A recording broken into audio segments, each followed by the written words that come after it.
Hey, good morning, Georgia. Welcome to Community Focus. Faith, we're heading up to my neighboring county, to Hall County, and over to Gainesville, Georgia. Not too far from where you went to college, huh, Faith? Not too far. I spent a lot of time driving through Gainesville when I was at North Georgia. I guess folks that live in Dahlonega, Gainesville's kind of the big city, isn't it? I mean, they have a mall, so Yeah. it's pretty much the closest civilization. Yeah, they got a lot of cool stuff going on in Gainesville. We've got some great guests today. We're trying to get the mayor on. We've got some technology challenges we're working through.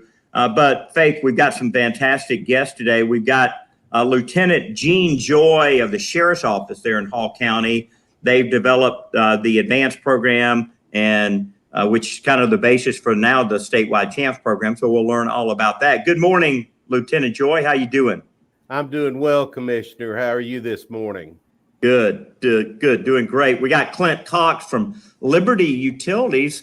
Clint, folks may not know, but Liberty serves Gainesville and Columbus. You guys do a great job there. We're going to talk with you towards the end of our show. And then our clean energy, not our clean energy segment, but our human trafficking segment, Sam Hupp and is running a very cool ministry, which we can't tell you the location of it because we're protecting the victims. But Sam runs the Sacred Roots Farm, and Faith, they provide a long-term residential program for women who've been victims of trafficking, including their children. This is a cool program, isn't it? It's pretty awesome. They use horses, which is, my favorite thing.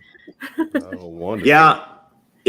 Horse therapy for me only makes me sore. So if you're going to fix the problems in my life, let's not use horses. The commissioner has not had good experiences with horses throughout his childhood. Let's just say I had a horse named Baby that my granddad gave me when I was in the hospital, at 6 years old, and he had bought it from one of these traveling carnivals, and the horse had apparently been abused. But every time I would try to cinch the saddle, the little Shetland pony would turn around and bite my back, bite out of my back. And then I had Pistol Pete, who was like a really frustrated racehorse and always wanted to run. And I would fall off of him. I'm surprised I didn't, damage my brain, Faith. So I went from horses to horsepower. So Sam, good to have you on today. Thanks so much for having me. Yeah. And Clint, we're going to talk with you about Liberty and Liberty's territory. Good to have you on. Thank you, sir, for having me. Hey, let's move them to the green room, Faith, and let's start out with Lieutenant Joy today. Lieutenant, first of all, thanks for serving out there. These sheriff's departments across the state of Georgia, not only do they run the jails, but many of them are the law enforcement agency for counties. So a sheriff's an elected official, and maybe folks remember that, maybe they don't, but it's certainly an important position in counties throughout Georgia. It is indeed. Sheriff Couch has done an amazing job with our department, and particularly with our school-based programs. Having worked in our schools since 1987, I just think it's phenomenal what Sheriff Couch has done with our program. And of course, I'm partial to it because I've worked with it for so long, but I feel like we've got one of the best school resource officer programs in the state of Georgia, where we fully serve all our schools in our Hall County school system. How important is it, Lieutenant, for kids in a school to really view law enforcement, with kind of a positive perspective? Well, I look back on when I was in school, we had a wonderful lieutenant, and unfortunately he's passed away now, and he's in heaven now, but he was just a wonderful representative of the sheriff's office, Lieutenant Art Jaton, and he used to come around to the high schools and speak to us. And that made such a big impact on me, thinking about how he served the community and always reminded us that he was our friend and that he cared about us and he wanted to do what he could to help us to better ourselves as we moved on through our school career and then into our future. And that just made such an impact on me that I became interested in law enforcement and pursued it. And I'm just so happy to be doing what I'm doing now today. I've worked with the sheriff's office for 34 years, and it's been a blessing. Faith, I know your husband worked in the police department. Your dad was a fireman. You've been around these officers your whole life, and you obviously have a great viewpoint toward them. What do you think is the key to having kids really respect law enforcement? I think it's that exposure, like Lieutenant Joy said, early on in a positive way. I know when I was a forensic interviewer, one of the things that we had to deal with was that a lot of the kids that we spoke to had a fear block where it came to anything with the system. When you have negative encounters early on with law enforcement or DFACs or anything like that, it instills an instinctive distrust. And to have those positive encounters with an officer in your school, not as necessarily an aggressive authority figure, but like he said, as a friend, as someone that you can trust, that you can come to. Like you said, I was raised in a fire station, basically. And I know our local police department, we had trading cards of each. It was during the DARE program years, Mm-hmm. and we had like ball player cards of all of our local police officers that you could try to collect the whole pack of your local officers. What? And I think I probably still have a couple of DARE cards of our local police officers. Man, we need to do that at the Public Service Commission. I know. Hey, I'll trade I've made a mistake. Yeah, I'll trade you one Chuck Eaton for 2 Eccles. It sounds pretty cool. Lieutenant Joy, the advanced program that you have, what was it about the program that the state really looked at and said, we want to duplicate this? Well, we taught the DARE program from 1991 until 2003. And in 2003, we felt like we needed something that was a better fit for our community. And we adopted the advanced program from Gwinnett County. And we were given the opportunity to take that program and develop it to fit our needs here in Hall County. So we added internet safety and several other topics that we felt like were very important for our curriculum and for our school system. In fact, we added water safety into the curriculum because, as you well know, we're surrounded by several, square miles of shoreline bordering Lake Lanier. So we felt like water safety was very important. When the Georgia Sheriff's Association decided to start the CHAMPS program, which, by the way, is a wonderful program, we were approached about using parts of our curriculum that we had developed to develop their program. In fact, they spoke with several agencies who had their own programs as well. So they developed the CHAMPS program, which again is a very good program that serves several agencies here in Georgia. Well, Lieutenant, I want to thank you for your work, not only, with the Sheriff's Department, but with the schools and the kids that are there. I mean, having, a son that's a police officer, a daughter in the Justice Department, a son in the Coast Guard, my kids are out there, they're carrying weapons, obviously, they have to, and they are building relationships with the public and trying to keep people safe, right? That's one of the main jobs that you have and that all law enforcement agencies have. You're keeping people safe. Amen. Commissioner, we want to thank you for all that you do as well, sir. You're a blessing. Thank you. Thank you so much. Have a great day, Lieutenant. Appreciate you. You as well. Faith, good to see you. Thanks, Lieutenant Joy. Take care. Well, Faith, we're going to focus on human trafficking as we do every week. And Sam and the nonprofit that he works with has a very unique ministry using equine therapy. And I know, Faith, you have a horse and you have been very involved with equine therapy. So tell us a little bit about Sam and introduce him to our audience. Yeah, so Sam is the executive director of Sacred Roots Farm, which is kind of unique in the state of Georgia, I think, in that it's a long-term residential program for women who have been victims of trafficking. And we have lots of now residential programs in the state of Georgia. That's grown a lot over the last couple of years, but most of them are relatively short-term. Or are for minor victims rather than for adult women.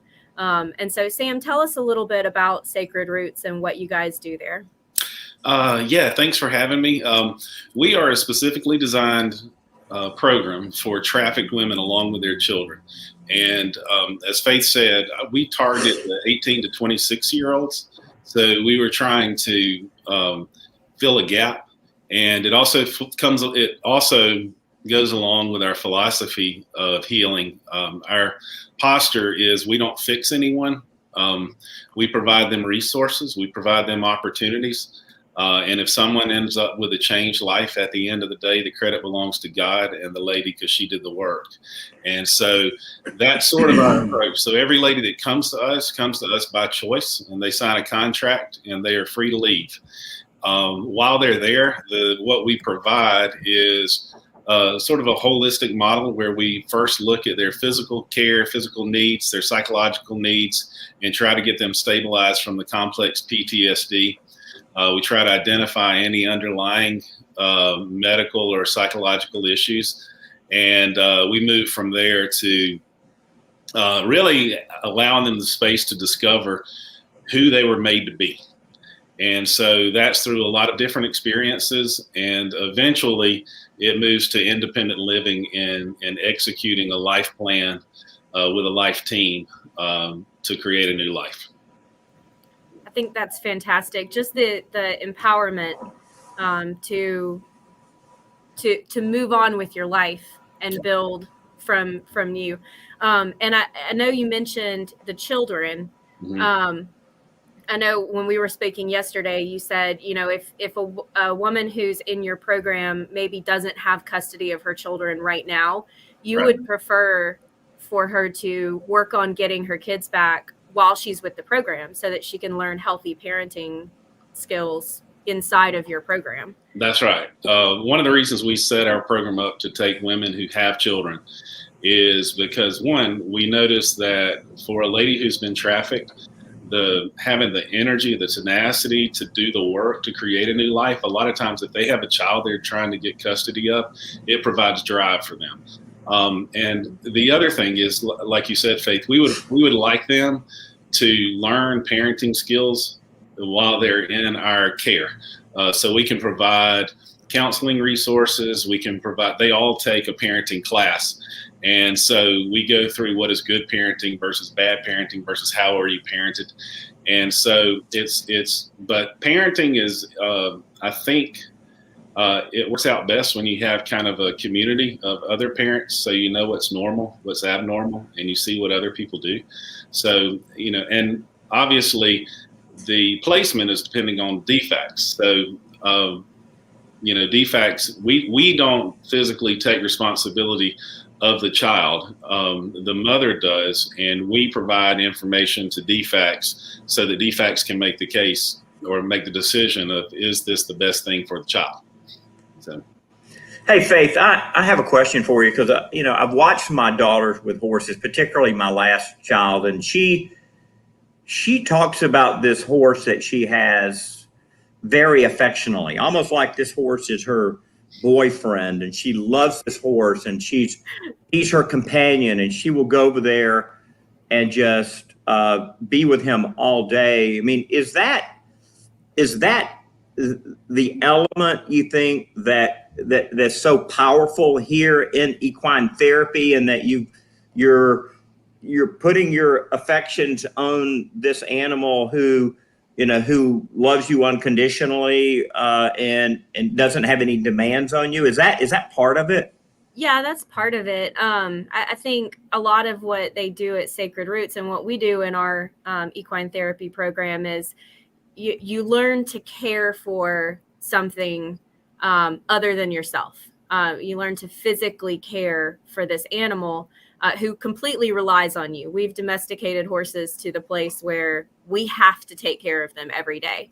And so one of the things that Sam told me yesterday that just really is a practical way that these horses help with complex PTSD symptoms and anxiety and that kind of thing is, he said that when they're out there grooming, they'll have their women put their head up against the horse's side and breathe with the horse, because horses breathe much more slowly than we do. And so it helps to settle and center by being mindful and focusing on something other than what's happening in your own body. And I think, just like you said, horses don't demand anything of us. They don't expect any emotional input from us, but they give, that affection. And so it's a way to develop healthy bonds and healthy attachments without as much risk as people bring. Humans are scary and horses are not. Sam, do you feel like we're making progress in this area of helping victims of human trafficking? I mean, it seems like I'm always hearing about more of them, and that there's this nexus between the foster system and runaways, and it just seems like it's been really hard to catch up, even with the amount of publicity that we've got promoting it now. Yeah, I do think my perception is that Georgia is doing a really good job, particularly compared to other states. I think the collaboration between government and other nonprofit entities is really helpful. I should say, living in Gainesville, that we wouldn't exist if it wasn't for the Good News Clinic and other ministries like that help provide medical resources. So I think the collaboration is a strong suit. I do think the scale of the problem is still really, really large, and I think that it's hidden in plain sight often, and so I don't think it's time to let the foot off the gas. I will say, you can do, the one thing you can do better than financially supporting me is put me out of business. I would love to find something else to do. But in the meantime, I think we have to keep the accelerator pushed and keep making progress. Well, great. Faith, maybe one final question for Sam. Yeah, Sam, how can people help your program? We've got your website there at the bottom, but is there a way that they can donate, volunteer? How can they help? Sure. Yeah. We are a Christian organization. So to be honest with you, the first way I think you could help is to pray for us. It's a battle. Two,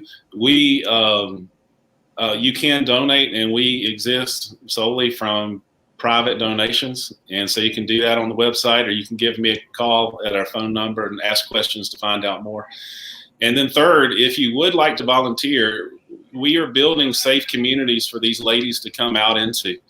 And if you feel personally called to, kind of walk into the fire with a lady and help her out, and you think you might have a role there, then you can contact us via email. I'm sam@sacredrootsfarm.org. Feel free to contact me, and we can take baby steps, and you can see how it goes. But we're dependent on having a healthy community for these ladies to come out into when they leave us. Great. Well, thanks a lot, Sam, for being on. Yes, sir. Thank you for having me. Thank you so much.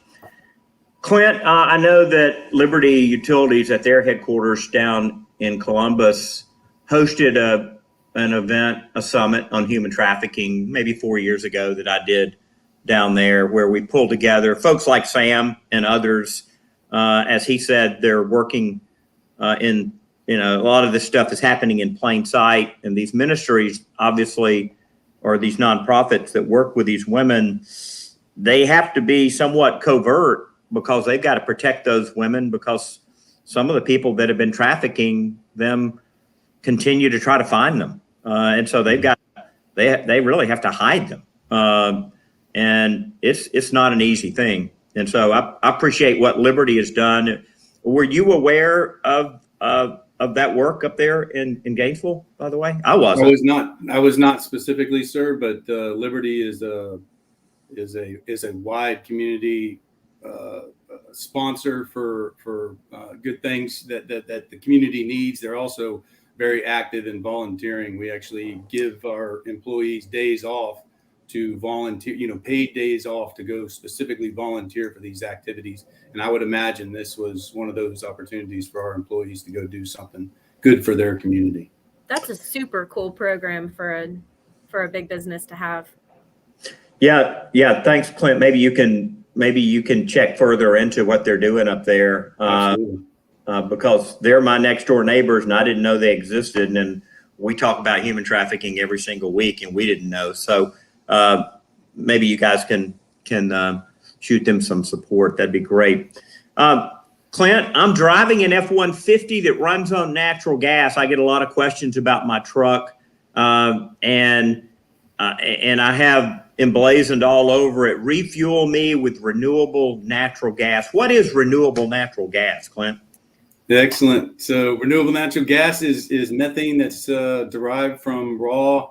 It's a raw biogas. That is captured. It comes off of all kinds of organic materials that decompose on their own. You can condition that methane and then insert it right into the existing pipelines and infrastructure and substitute it basically for what everybody knows is conventional natural gas. You can use it to fuel and heat and power vehicles, homes, and businesses. So it's clean. It's a reliable energy option. And some of the great things is it's great for the environment. We are taking waste, Georgia waste, and you can turn it right into energy that we can use right here in the state. Clint, I don't know that the average person out there is aware of just how much potential renewable natural gas there is. So you can do things like, in a landfill, put pipes down into that landfill, and as that material decomposes, you capture it, clean it slightly, and put it back into the system. You can cover a lagoon, a lagoon at a dairy farm or a pig farm, and capture the methane coming off of that, clean it, put it in a pipe. And I'm told that is the most valuable methane out there, are dairy farms, because California pays a premium for that. And so you can just inject it into the pipeline. And as long as it's put into not a local line, but that national pipeline, you get credit for it. And it's a very valuable commodity, isn't it? That's absolutely right, particularly for transportation right now, for just as you're doing, putting it into vehicles and substituting it for fossil gasoline or diesel fuel. So that there is a very lucrative market out there for those environmental attributes that are generated by these renewable natural gas projects that helps offset the cost of those projects. Because it does, as you said, putting those caps in on the landfills, capturing all that food waste, human waste, all that requires extra manpower, requires extra resources and infrastructure to do it. But, solid waste is expected to increase by 70% by 2050. Wow. Those are some of the statistics that are out there. And so our ability to capture that waste that is going to just go into a landfill and sit there and decompose and release that, get those methane gases right into the atmosphere. If we're able to capture that, clean it up, put it right into the pipeline and send it straight to your home. So every time you turn on your gas stove, you won't know the difference of whether it's a fossil derived natural gas source or whether it's renewable natural gas that's generated right here in the state of Georgia. It's exciting. So Clint, not only are we not releasing it into the atmosphere, which fugitive methane just going up into the atmosphere is worse than CO2. And so not only are we not doing that, but we're capturing it and we're burning it in a vehicle. In the case of my vehicle, burning it in a vehicle and not burning gasoline. So you're really having a double benefit. That's right, sir. That as you mentioned, like the food-based capture, like poultry up in the Hall County area, capturing all that poultry waste and turning that into renewable natural gas. What you get, that renewable natural gas actually has a negative carbon index. So you actually are reducing the amount of carbon that is going into the atmosphere by using that and capturing it. It's an amazing process, and it's exciting work for sure. I've theorized that the phosphorus content of chicken litter, and we got a lot of chicken farms in Gainesville and Hall County and all over North Georgia, that ultimately as it rains and that chicken litter that usually gets spread out on a field, and that runoff goes into the little creek and then into the river and then into Lake Lanier. And we've got algae problems in the lake. Obviously it becomes our drinking water. But that would be a triple benefit to That's exactly right. Chicken litter, and being able to take chicken litter, put it in an anaerobic digester, right? And so as those organisms eat the organic matter, they essentially burp out methane. Faith, I know that sounds a little bit crude. That's exactly.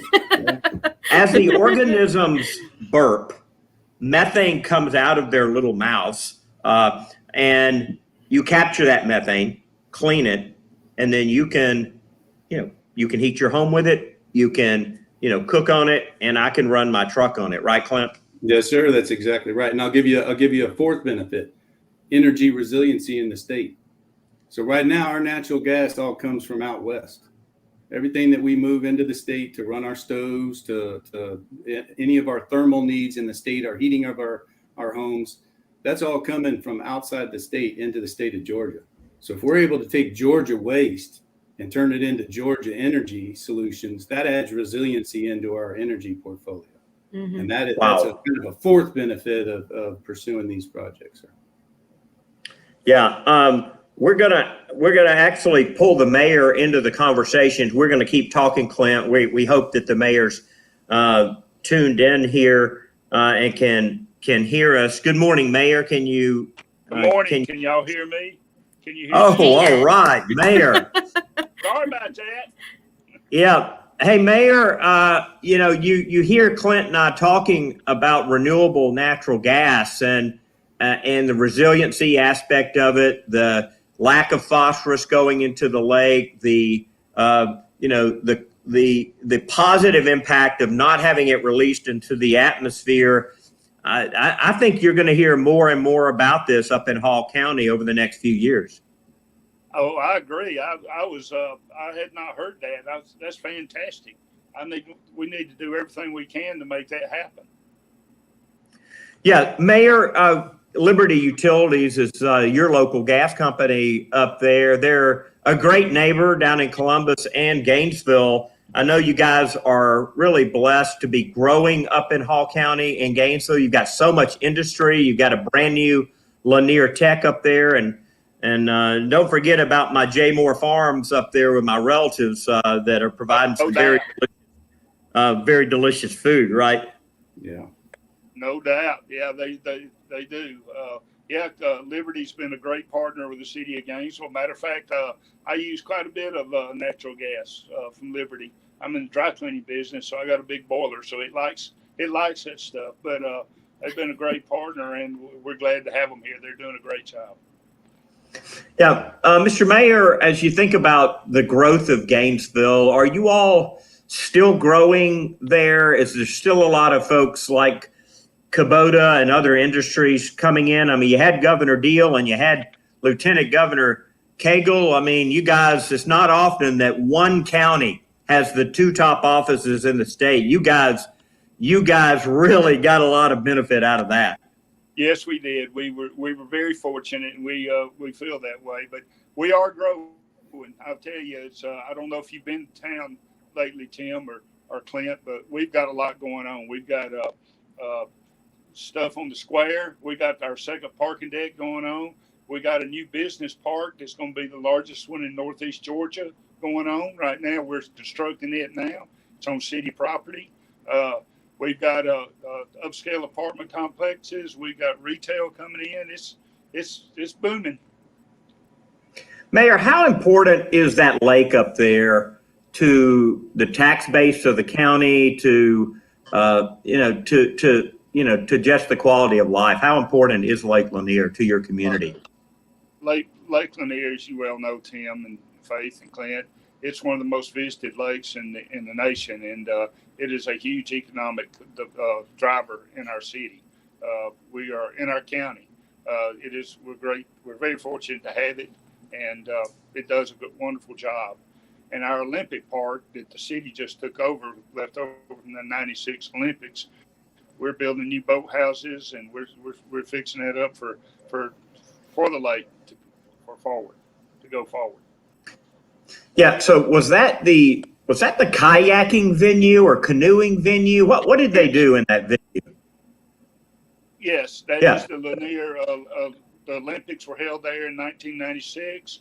The boathouses were built temporarily, so we're fixing to. We got an RFP out. We're fixing to demolish those and rebuild them.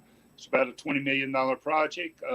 And the tower side, they have been awarded the 2026 NCAA Women's Championship kayak in 2026, and a lot of things going on.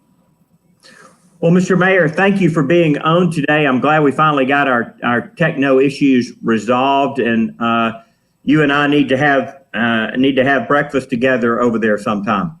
Well, give me a call. We'd love to have you. We'll go to Long Street. That's the hangout for city, and I'll buy you breakfast, Tim. I'll take you up on that. Clint, thank you for all the great things that you're doing with Liberty. Appreciate the great work that Liberty does in providing reliable gas service at a reasonable price to all of your customers. Pleasure. Thank you for having us, sir.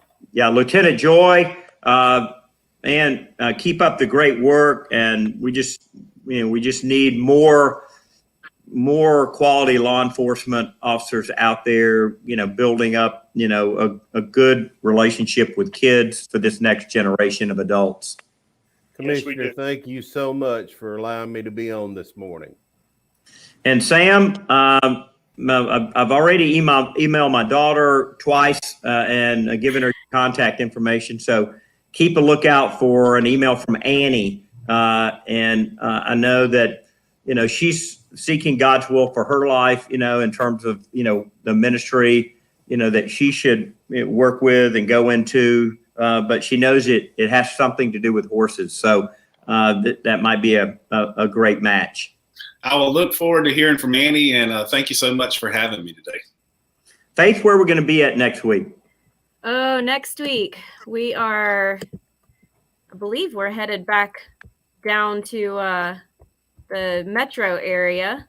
Yep, we're going to Kennesaw, so just north of metro. And then we will be off the first week of October of Community Focus, but we'll be coming back October 14th with Dublin. So we'll be all over the state in the next couple of weeks. Great. Well, everybody, thanks for joining us today. Have a fantastic weekend, and we'll see you next week. Bye-bye. Thanks, everybody. Thank you. Thank you for the trouble.